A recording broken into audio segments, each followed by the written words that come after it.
This is Just Listen, hosted by George Goodman. Welcome to the podcast. Today is June 29th, 2026, and a Monday. So it is hot out there. But if you get out there early, it's not that bad. But it actually is. Okay, so let's talk about something that was in the headlines last week. U.S. federal government policy on the Housing Bill 2026. So, actually, this bill is called the 21st Century Road to the Housing Act. Now, I want to get your attention right away because I want to talk about why people are criticizing it. And also, this points to the greater point of the soundbite from the mainstream media and why people really need to get deep into the details to figure out why something is good or bad. Okay, so the first critique is minimal short term impact. Housing experts and economists point out that the bill largely relies on long term supply side remedies like zoning reforms and streamlining environmental reviews. Critics argued that this will do little to help renters facing immediate skyrocketed housing costs.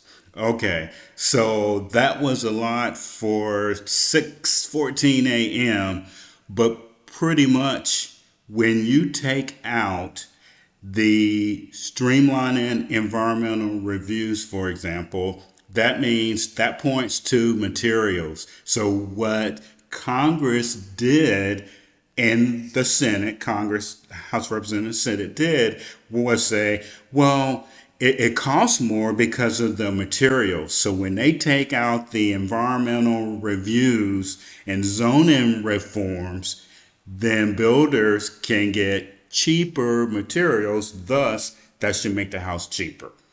Lack of direct spending. Advocates of low income renters note that the package features no direct federal funding or subsidies. So, there is an example. A recent Harvard study highlighted that over 80% of extremely low income renters remain severely cost burdened, a problem that Bill's tweaked grant formulas may not relieve. Now, I would tell you there's something called the federal poverty level, and it's an equation that they use for all of their programs, probably this one as well. And what it does is when you say low income, who are you actually talking about? What's the threshold? And I would encourage everybody to look at those federal poverty levels or listen to one of my past podcasts about that subject because you would be surprised how the formula works against uh, one area would be married people and their income. Concern over investor bans. Okay, so apparently the bill includes provisions capping the number of single family homes large institutional investors can own. However, some free market groups and housing advocates argue that this could inadvertently chill necessary capital investments and renovation projects in neglected neighborhoods. You know who that's really talking about. If you watch Home and Garden TV and you look at how those programs are set up, I wondered that too. If people on Home and Garden, if they are a company, um, can they buy the houses now, especially if they're in certain neighborhoods? So stay tuned for that one. Like I always think, they don't dig into the details. Neither does the mainstream media. They key on low income, housing experts, economists. They don't get down and tell you, hey, only you qualify. So, okay, is it really helping us? Okay, political standoff. The bill's momentum has derailed President Trump's cancel his signing. So he still wants to do the Save American Act, but that's outside of the scope of this. All right. So then I had to search and search and search. So I finally got the right question to ask the search engine. Could Congress pass legislation taking the prime interest rate for housing out of the control of the Federal Reserve? You guys probably never thought about that, but I thought about it for you. Yes, Congress has the constitutional authority to pass legislation altering how interest rates are set, though it does not technically control the prime interest rate for housing. So they always stick in that but. But the answer is, yeah, another but, right? Congress has the constitutional authority to pass legislation altering how interest rates are set. So think about this. Why is it that the interest rate for housing or people able to buy housing is tied into that bigger picture? So are credit cards, and actually, you've got bank lobbyists lobbying so that Congress doesn't lower the interest rates on credit cards. Can you believe that? Have you heard it on the news? Nope. You're just hearing it from me. So pass the word on. I am telling you things that you will not find out from mainstream media. Okay, so currently the Federal Reserve does all of this, and the Federal Reserve passes that for banks. Remember, I gave you the example of a house payment, mine, where I'm paying $2,000 a month just in interest. And also, and I've got a reel on it, how much the banks have made since the interest rate went from 3 to 6. They've made billions of dollars, and it's all out there. It's not my opinion. These are the facts. Now, constitutional authority. So apparently, Congress has the power of the purse. We know that. Article 1, Section 8 of the U.S. Constitution grants Congress the power to coin money and regulate its value. So if that's true, why won't Congress do it?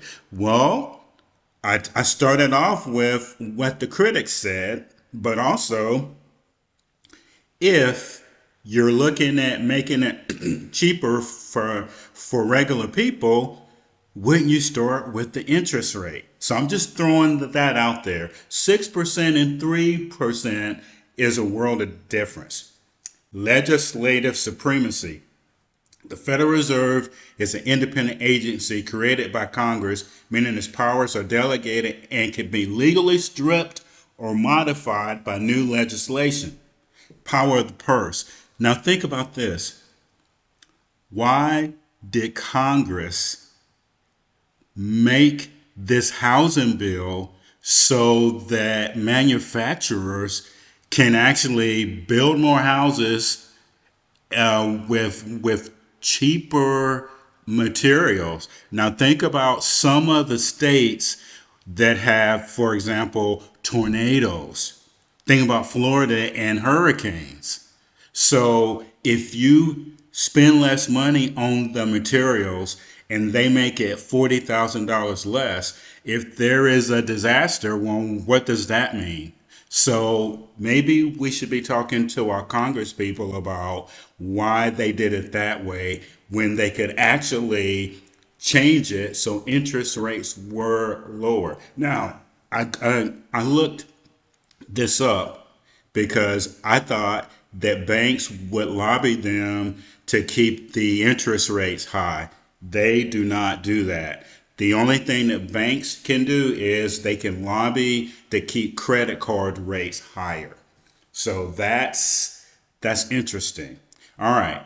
Political obstacles to the prime interest rate.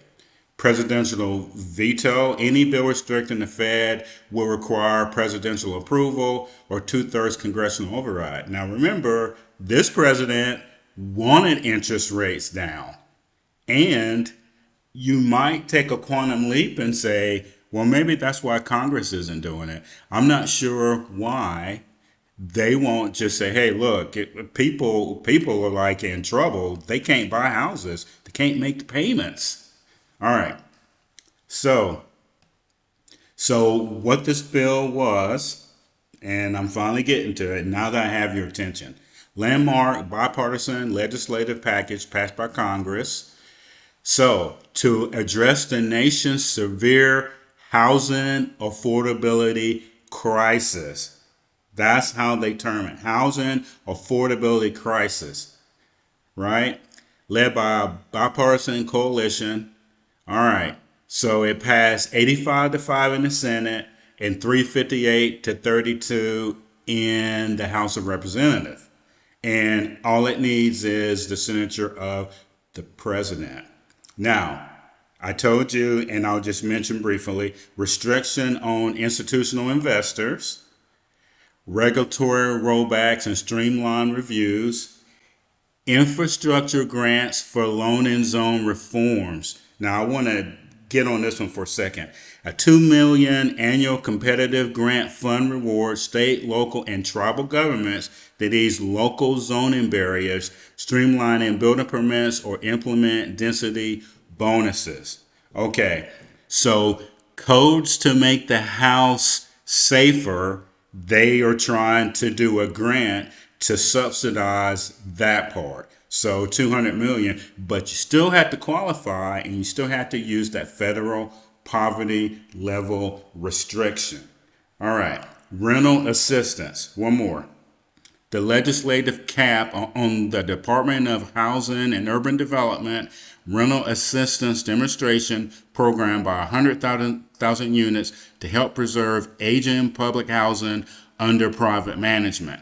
Okay, so what that means is that the owners can't knock it down, then get a more expensive place, and then people can't qualify to live there.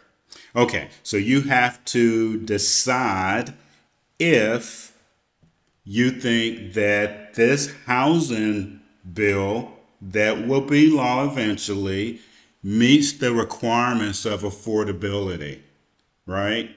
So the banks currently, as far as I know, the prime interest rate is not going down anytime soon. And as a matter of fact, depending on the stock market, could go up. They have resisted it. So if now we actually had something good that happened in the U.S., though nobody's talking about it. The soccer tournaments, the FIFA World Cup is in the United States. Imagine in all of these cities, they are getting an influx of dollars.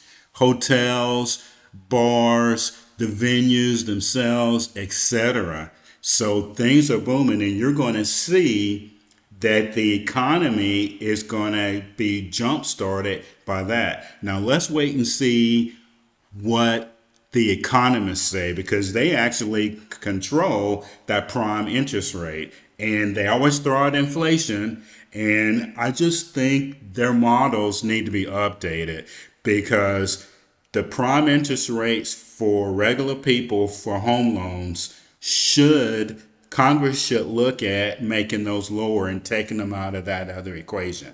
What do you think? This is Just Listen, hosted by George Goodman. Have a great day. Please subscribe. Please share this information with everyone that you know. Have a great day.